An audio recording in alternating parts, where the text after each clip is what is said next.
हाय दोस्तों, स्टडी के अंदर में आपका स्वागत है। आज क्लास 9th कृतिका करेंगे हम चैप्टर 3 रीढ़ की हड्डी, पाठ्य पुस्तक के प्रश्न अभ्यास। रामस्वरूप और गोपाल प्रसाद बात बात पर एक हमारा जमाना था कहकर अपने समय की तुलना वर्तमान समय से करते हैं। इस प्रकार की तुलना करना कहाँ तक तर्कसंगत है, क्योंकि किसी भी ज़माने के बारे में बार बार अगर हम किसी बात को कहते हैं वो बात उतना अच्छी नहीं लगती है, क्योंकि अपना ज़माना भी तो होता है। तो इस तरीके से जो है हमारा जो अगला उत्तर है, चलिए उत्तर है रामस्वरूप और गोपाल प्रसाद दोनों पुराने ज़माने के बुजुर्ग हैं।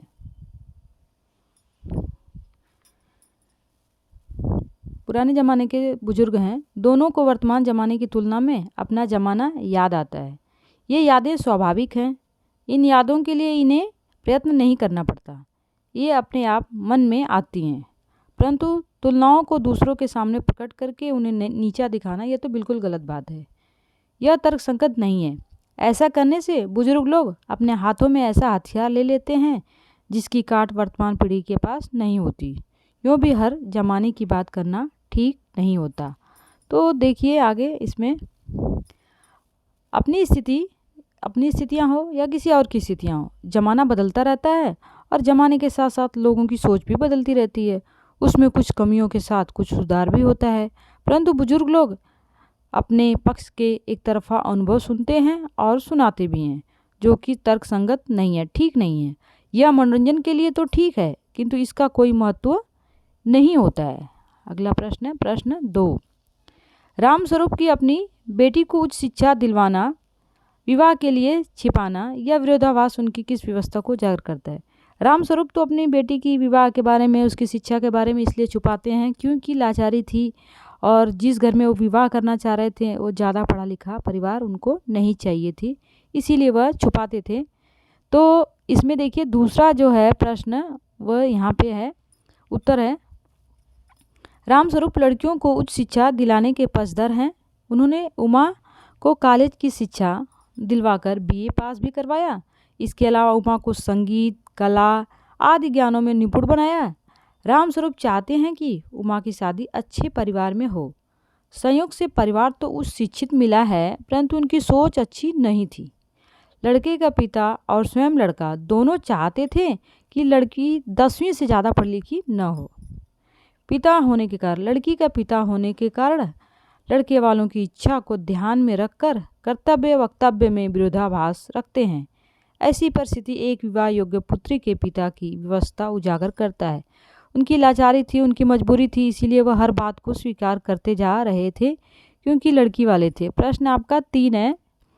अपनी बेटी का रिश्ता तय करने के लिए रामस्वरूप उमा से किस प्रकार का व्यवहार की अपेक्षा कर रहे हैं, वह उचित क्यों नहीं है? रामस्वरूप चाहते हैं कि मेरी बेटी जो है वह इन लोगों के सामने इनके हिसाब से ही पेश आए। उत्तर है अपनी बेटी का रिश्ता तय करने के लिए रामस्वरूप अपनी बेटी से अपेक्षा करते हैं कि वह सज धज कर सुंदर रूप से पेश आए। इसके लिए वह पाउडर और बनावटी साधनों का भी उपयोग करे। वह अपने आने वाले मेहमानों के सामने ढंग से बात करे, व्यवहार कुशलता करे और दिल जीत ले। उसमें जो जो गुण उन्हें ठीक तरह प्रकट करें ताकि होने वाले पति और ससुर को पसंद आ जाए।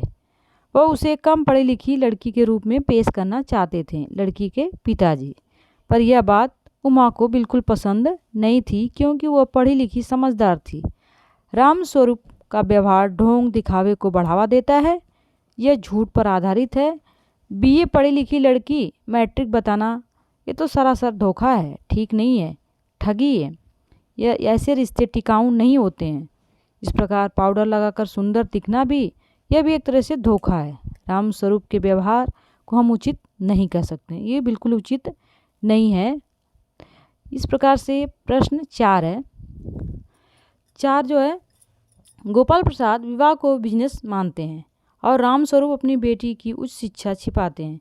क्या आप मानते हैं कि दोनों ही समान रूप से अपराधी हैं? अपने विचार लिखें।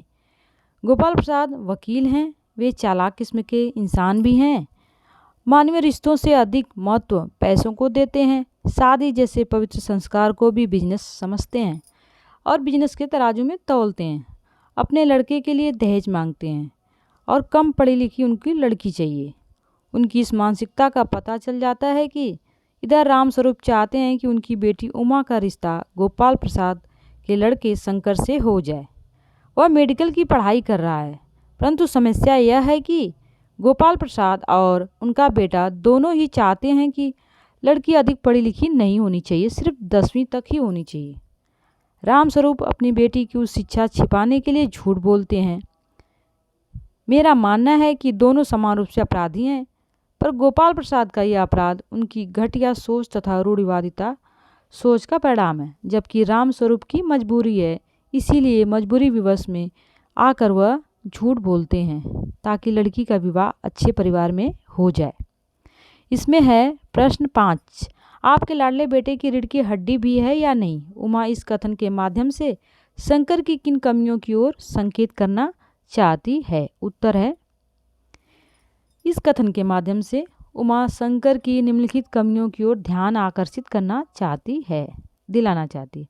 पहला है, शंकर बिना रीढ़ की हड्डी के है, अर्थात व्यक्तित्वहीन है, उसका चरित्र अच्छा नहीं है, उसका कोई निजी मत नहीं है, कोई स्थान नहीं है और कोई भी बात को वह खुद सक्षम रूप से कह नहीं सकता है। पिता के इशारों पर ही करने वाला बेचारा जीव है। पिता की बातों को ही गलत हो या सही उसे सत्य मानता है।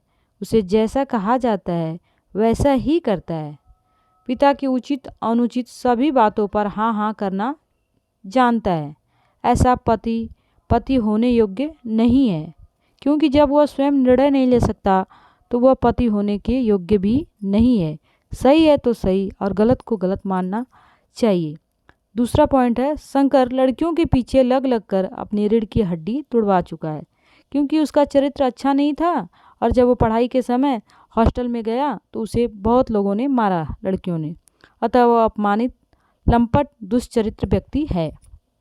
तीसरा पॉइंट है, उसका शरीर कमज़ोर है, उससे सीधा तनकर बैठा भी नहीं जाता, इसीलिए वह विवाह के योग्य नहीं है। इसीलिए उसे बिना रीढ़ की हड्डी के कहा है उमा ने। इसमें है प्रश्न 6, शंकर जैसे लड़के या उमा जैसी लड़की समाज को कैसे व्यक्तित्व की जरूरत है? तर्क सहित उत्तर दीजिए। 6 है, इसका उत्तर है उत्तर, रीढ़ की हड्डी नामक एकांकी का पात्र शंकर उन नवयुवकों का प्रतीक है जो सामाजिक वैचारिक प्रगति से आज भी अछूते हैं। आज भी उन्हें कुछ भी पता नहीं है। ऐसे युवक महिलाओं को उचित स्थान नहीं दे सकते, महिलाओं को इज्जत नहीं दे सकते, वे पुरुषों के बराबर नहीं आने देना चाहते।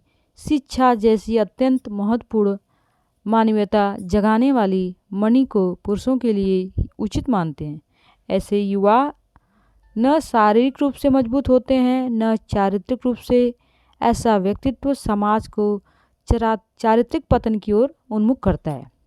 इसके विपरीत उमा उन लड़कियों का प्रतीक है जो सजग है, बहादुर है, चालाक है, पढ़ी लिखी है, जागरूक है, वे उच्च शिक्षा प्राप्त कर रही है। उनका चरित्र समाज को उन्नति की ओर उन्मुख करने वाला है। अतः समाज को उमा जैसी लड़की की ज़रूरत है, शंकर जैसे लड़के की ज़रूरत नहीं है जो अपने विचार और अपना निर्णय स्वयं नहीं ले सकता। प्रश्न 7 है, रीढ़ की हड्डी शीर्षक की सार्थकता स्पष्ट करना है। क्यों रीढ़ की हड्डी रखा गया है? इसमें उत्तर है, रीढ़ की हड्डी एकांकी का शीर्षक सार्थक, सफल और व्यंग्यात्मक है। इस नाटक की मूल समस्या है वर का व्यक्तित्वहीन होना। जो लड़का है उसका कैरेक्टर चरित्र अच्छा नहीं है। यदि शंकर समझदार और व्यक्ति संपन्न युवक होता तो गोपाल प्रसाद की इतनी हिम्मत न होती कि वह 2 सुशिक्षित वयस्कों के बीच में बैठकर अपनी फूहड़ बातें करे और अशिक्षा को प्रोत्साहन दे। कम पढ़ी लिखी बहू चाहना गोपाल प्रसाद की ज़रूरत हो सकती है, पर शंकर की नहीं। अगर शंकर अपने पिता के रोब दाब के आगे यूं झुक जाता है तो यह बिल्कुल गलत है। उसकी कायरता है। उस कायरता को दिखाने के लिए उसे रीढ़ की हड्डी के बिना दिखाया गया है। रीढ़ की हड्डी व्यंग्यात्मक, संकेतपूर्ण, सार्थक और सफल शीर्षक है। एक अच्छे शीर्षक में जिज्ञासा होनी चाहिए जो पाठक को आतुर कर दे। यह शीर्षक जिज्ञासातुर करने वाला है। प्रश्न है इसमें 8 है। 8 कथा वस्तु के आधार पर आप किसे एकांकी का मुख्य पात्र मानते हैं और क्यों? इसमें है कथा वस्तु के आधार पर मैं निसंदेह एकांकी का मुख्य पात्र उमा को ही मानता हूँ, क्योंकि एकांकी की सारी कथा वस्तु उसी के इर्द गिर्द, उसी के आगे पीछे घूम रही है। एकांकी के मुख्य पुरुष पात्र जो है वह शंकर है, जो चरित्रहीन है, शारीरिक और तार्किक कौशल में भारी पड़ती है। उमा उच्च शिक्षित होने के साथ साथ कला संगीत में भी निपुण है। एकांकी में एक बार जब उसकी एंट्री होती है तो वह मंच पर अंत तक बनी रहती है। वह अपनी निपुणता से गोपाल प्रसाद और शंकर के निरुत्तर ही नहीं करती, बल्कि उनकी आंखें भी खोलकर रख देती है। एकांकी का समापन भी उमा के माध्यम से होता है। अतः उमा एकांकी की मुख्य पात्रा है, क्योंकि उमा बहादुर है, पढ़ी लिखी है, समझदार है और अपनी बात को दूसरों के सामने प्रकट भी कर सकती है। प्रश्न 9 है। एकांकी के आधार पर राम स्वरूप और गोपाल प्रसाद की चारित्रिक विशेषता है, मतलब राम स्वरूप का चरित्र कैसा है और गोपाल प्रसाद का चरित्र कैसा है वो हमें बताना है। राम स्वरूप जो है, राम स्वरूप के बारे में पढ़ेंगे। यहाँ पे उत्तर है, यहाँ से उत्तर है राम स्वरूप। राम स्वरूप प्रगतिशील विचारों के एक विवश पिता हैं, लाचार हैं, क्योंकि उन्हें अपनी बेटी को के लिए वर चाहिए और सुंदर भविष्य के लिए समाज की मान्यताओं के आगे उन्हें झुकना पड़ता है। वह प्रगतिशील, मूल रूप से प्रगतिशील विचारों के व्यक्ति हैं। वह चाहता है कि लड़कियों को भी उच्च शिक्षा मिलनी चाहिए।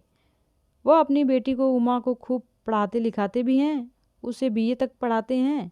उन्हें गर्व है उसके व्यक्तित्व उज्जवल गुणों पर। विवश पिता के रूप में राम स्वरूप दुर्बलता यह है कि बेटी उमा की शादी अपने जैसे अच्छे खानदान में करना चाहते हैं, लेकिन खानदानों में अधिक पढ़ी लिखी बहू स्वीकार नहीं करते। वे कम पढ़ी लिखी बहू चाहते हैं ताकि उसे नियंत्रण में, अपने बस में रख सकें।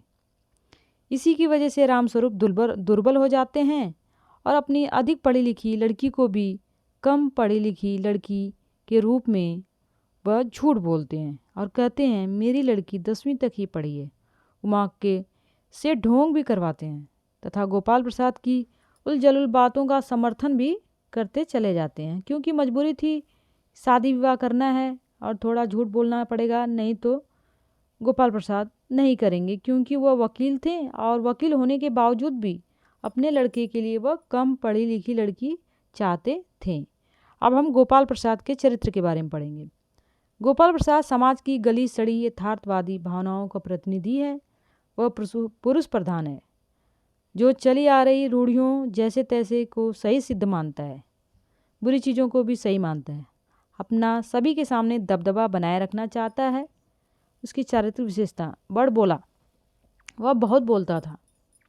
वह अपनी विशेषता बखान करने में चूकता नहीं था। नए जमाने की तुलना बार बार पुराने जमाने अच्छाई का वर्णन करता, खाने पीने की बात करता, शरीर की ताकत का भी वर्णन करता, अपने मैट्रिक को बढ़ा चढ़ा कर दिखाना, ऊंचे ऊंचे स्वर में बिना शर्म के संकोच के बोलता चला जाता था। गोपाल प्रसाद वह हावी होना जानता है दूसरों पे, उसके सामने लोग दब जाते हैं। शंकर तो बिल्कुल भीगी बिल्ली बना रहता है। चालाक गोपाल प्रसाद घाघ है। वह बेटी की शादी की को बिजनेस समझता है।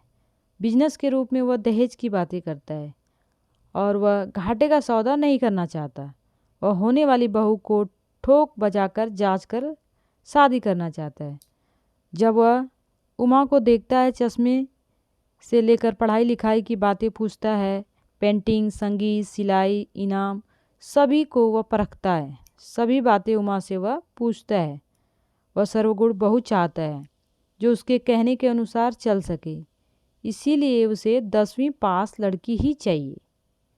उसके सामने उसे अपने दबने का भी भय था, हंसोड़ था। बिना बात के जो है गोपाल प्रसाद हंसता रहता था, लोगों की चुटकियां लेता रहता था।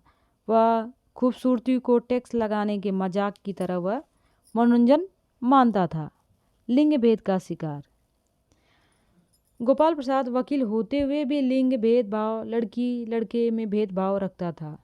पढ़ाई लिखाई पर लड़कों का अधिकार मानता था, लड़कियों को नहीं। कुछ बातें दुनिया में ऐसी हैं जो सिर्फ मर्दों के लिए हैं। उचित तालीम भी ऐसी चीज़ों में से एक है। गोपाल प्रसाद अपनी गलत ठीक बातों को सही सिद्ध करना जानता था। इसके लिए तर्क जोर जोर से बोलता था, बिना मतलब का दूसरों पे हावी होता था, कुछ अपशब्दों का भी प्रयोग करता था। भला पूछिए इन अक्लमंदों के ठेकेदारों से, क्या लड़कों की पढ़ाई और लड़कियों की पढ़ाई एक बात है? जनाब, मोर के पंख होते हैं, मोरनी के नहीं। शेर के बाल होते हैं, शेरनी के नहीं। ऐसी घटिया किस्म की बातें जो है राम गोपाल करता था। इसी बात पे राम स्वरूप ने कहा था, हाँ, लड़कों के मूछें होती हैं, आदमियों के, औरतों के नहीं। फिर वह शर्मा जाता है, खिसिया जाता है। प्रश्न 10 है। प्रश्न 10 जो है उत्तर है, इस एकांकी का क्या उद्देश्य है, लिखिए। रीढ़ की हड्डी एकांकी का उद्देश्य है समाज के लोगों की दोहरी मानसिकता सबके सामने लाना, लड़कियों के विवाह में आने वाली समस्याओं की ओर समाज का ध्यान खींचना, युवाओं द्वारा अपनी शिक्षा चरित्र की मजबूती का ध्यान रखना।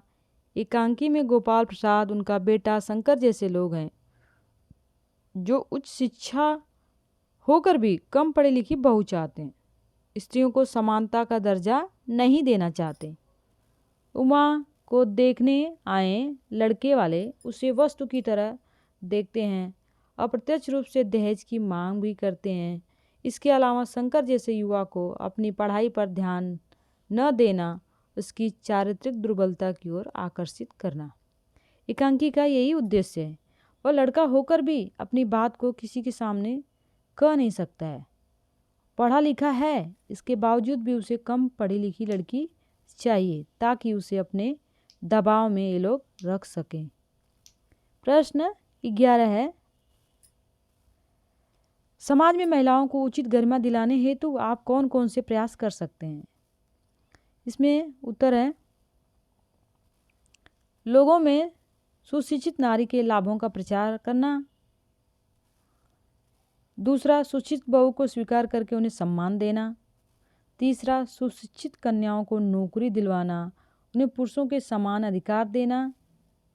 चौथा है, कम पढ़ी लिखी बहू चाहने वालों को समझा बुझाकर रास्ते पर लाना। इसमें इस तरीके से अभी समाप्त हो गया है। Thank you for the watching.